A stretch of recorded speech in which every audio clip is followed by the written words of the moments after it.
For new videos, please subscribe now and don't forget to hit the bell icon.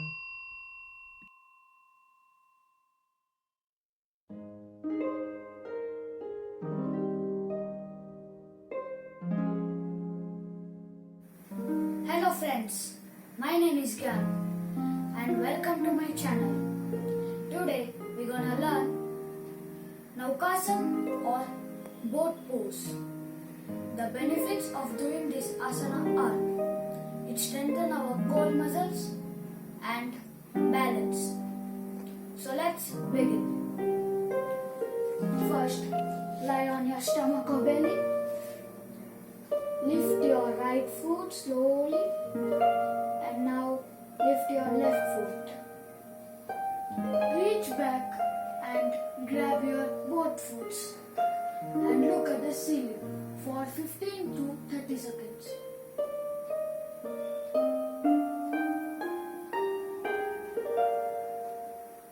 Now slowly let go one foot and let go the other foot and take rest. Thank you.